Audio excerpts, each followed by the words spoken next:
What about Dude, Where's My Car separates it from literally every other stoner comedy that's been made? At first glance, it's just a silly comedy, but there are plenty of reasons why Dude, Where's My Car is iconic and not just another disposable movie. And the last reason on this list is the single biggest thing that's holding back this current era of cinema. And kicking things off with the fact that this movie is just totally self-aware. Very much just a stoner comedy, just very silly, stupid fun, but it completely commits to the bit. The tone of the movie and the world that the characters are inhabiting in is established early on in the movie. Everything from the dude suite and the and then set pieces to the group of women walking around who identify themselves as we are hot chicks to the Zoltan cult. Everything about this world just perfectly embodies what we imagine would exist in this world. Zoltan. But here's something you'd never guess about this movie, and that's that this movie was actually loosely based on real-life events. I actually had the opportunity to interview Philip Stark, who was the writer of Dude, Where's My Car? And he told me in our interview the inspiration behind the overall guiding storyline of this movie was back in the day, one of his friends lost his car after a night out drinking, and they spent quite a bit of time trying to find his car, and eventually they found it. It was just down the road. But this whole series of events of him and his friend looking for his car is what set the stage for the plot of this movie. As wild as it sounds, this movie actually has an added layer of realness and authenticity that you don't usually get in a stoner comedy. And I want some answers! Open up this damn door! It's open! There's something that most modern movies are missing, and that's pure creative freedom. And Philip Stark had exactly that when writing this movie. This was not a movie that he was writing on commission or that he had relationships with the studio on. In fact, he even mentioned to me that he didn't have a film talent agent. He only had his television talent agent. He had been working on South Park and was working for That 70s Show when he wrote this script. And he wrote this on his free time. Because there was no studio involved, we completely avoided a dynamic in which there were too many cooks in the kitchen. This movie was very much a passion project of Philip's. And it's always the passion projects whose true vision shines in the end. And speaking of stoner comedy passion projects, that's exactly what my first feature film was, entitled Rosetta Stone. The movie follows pothead Ryan, who agrees to get his autistic classmate Edward high in exchange for homework help, but realizes he's in for more than he bargained for when Edward makes advances at friendship. And if this sounds like something you might be interested in watching, you can sign up for my email list at hometownsummer.com and I will send you a free copy of this movie. I'll include this link in the pinned comment and in the description. But back to Dude, Where's My Car? And sometimes the best thing a movie can get is when someone says no to it, and that's exactly what it got when Jason Reitman turned down the opportunity to direct this movie twice. And I actually respect the hell out of Jason Reitman. Saturday Night was one of my favorite movies of last year, but him saying no to this movie was ultimately a good thing. You never want someone who doesn't see eye to eye on a project working on it, and let alone being the director of the project. I mean, some combinations just don't work. You wouldn't want Todd Phillips directing a script that was written by Aaron Sorkin, and I love both of them as creatives. And you certainly wouldn't want Oliver Stone directing a script written by Quentin Tarantino. Oh.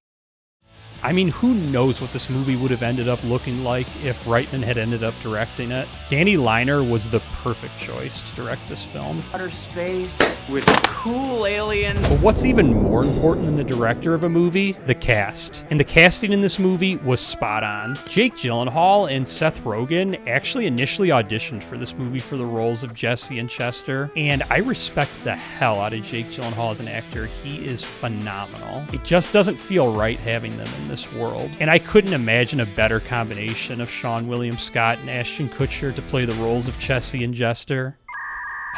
That's so funny. Their chemistry together is really what sells this movie. But it wasn't just Seann and Ashton. It was literally everyone in the cast. What really makes the humor pop in this movie and really just sells us this overall world is how serious the actors took this movie. We have the aforementioned group of actresses who played the We Are Hot Chicks group. They sell it as there is nothing funny about what they're saying or doing.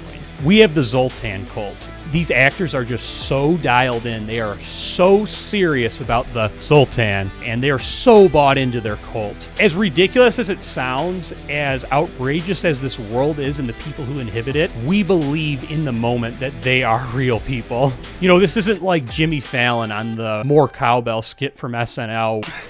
Quit being so selfish, Gene.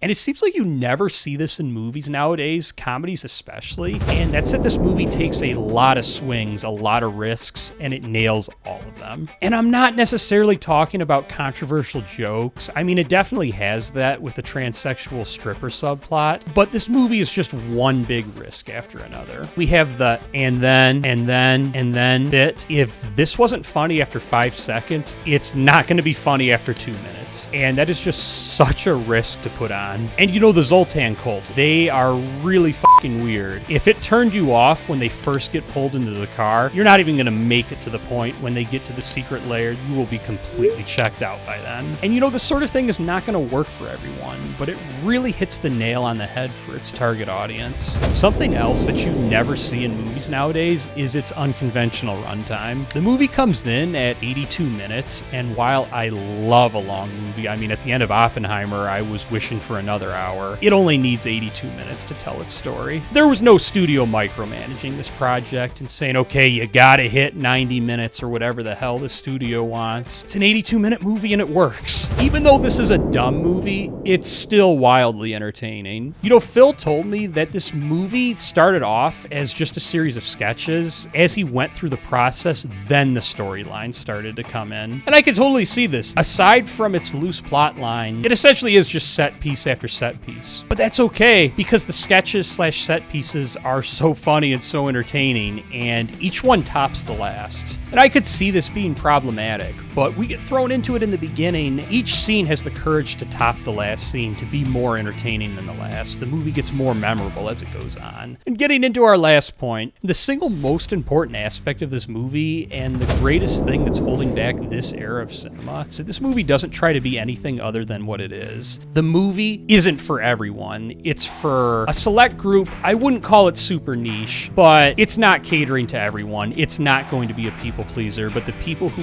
enjoy it will love it. Not every movie has to try to win an Academy Award, and not every movie has to have that ultimate goal of doing hundreds of millions, if not $1 billion at the box office. This movie set out to be a dumb, silly stoner comedy, and it accomplished that mission.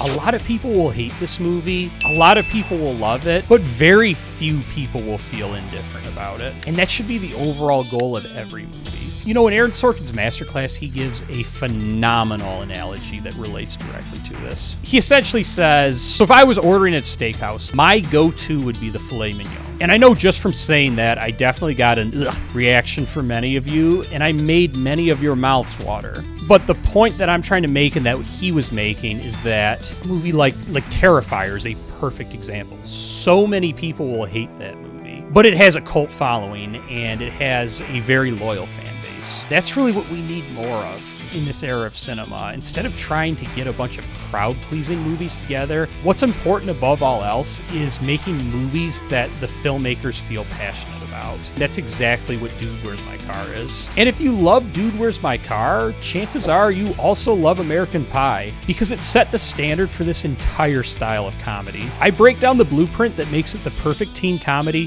here.